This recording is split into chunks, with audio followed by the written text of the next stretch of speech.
context. Just as a rational man does not hold any conviction out of context, that is, without relating it to the rest of his knowledge and resolving any possible contradictions, so he does not hold or pursue any desire out of context. And he does not judge what is or is not to his interest out of context on the range of any given moment. Context dropping is one of the chief psychological tools of evasion. In regard to one's desires, there are two major ways of context dropping, the issues of range and of means. A rational man sees his interests in terms of a lifetime and selects his goals accordingly. This does not mean that he has to be omniscient, infallible, or clairvoyant. It means that he does not live his life short range and does not drift like a bum pushed by the spur of the moment.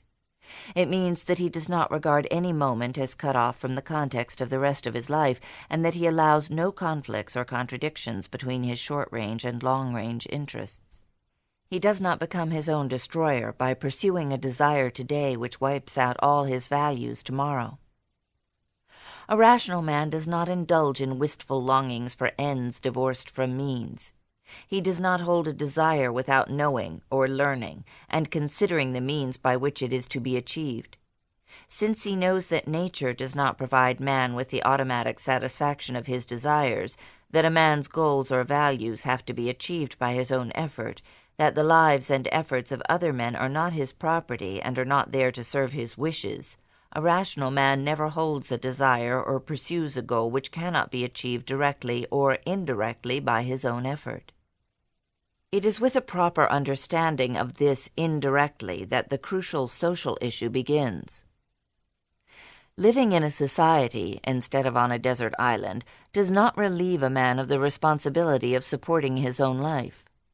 The only difference is that he supports his life by trading his products or services for the products or services of others.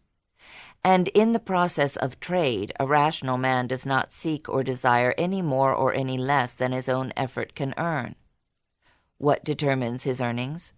The free market, that is, the voluntary choice and judgment of the men who are willing to trade him their effort in return.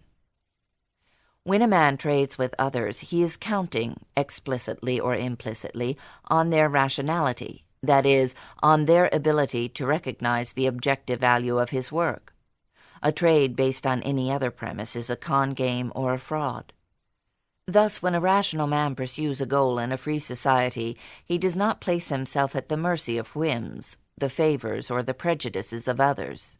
He depends on nothing but his own effort, directly by doing objectively valuable work, indirectly through the objective evaluation of his work by others. It is in this sense that a rational man never holds a desire or pursues a goal which cannot be achieved by his own effort. He trades value for value. He never seeks or desires the unearned. If he undertakes to achieve a goal that requires the cooperation of many people, he never counts on anything but his own ability to persuade them and their voluntary agreement. Needless to say, a rational man never distorts or corrupts his own standards and judgment in order to appeal to the irrationality, stupidity, or dishonesty of others. He knows that such a course is suicidal. He knows that one's only practical chance to achieve any degree of success or anything humanly desirable lies in dealing with those who are rational, whether there are many of them or few.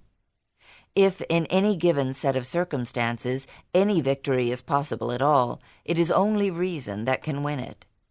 And in a free society, no matter how hard the struggle might be, it is reason that ultimately wins. Since he never drops the context of the issues he deals with, a rational man accepts that struggle as to his interest, because he knows that freedom is to his interest. He knows that the struggle to achieve his values includes the possibility of defeat. He knows also that there is no alternative and no automatic guarantee of success for man's effort, neither in dealing with nature nor with other men. So he does not judge his interests by any particular defeat, nor by the range of any particular moment. He lives and judges long range, and he assumes the full responsibility of knowing what conditions are necessary for the achievement of his goals.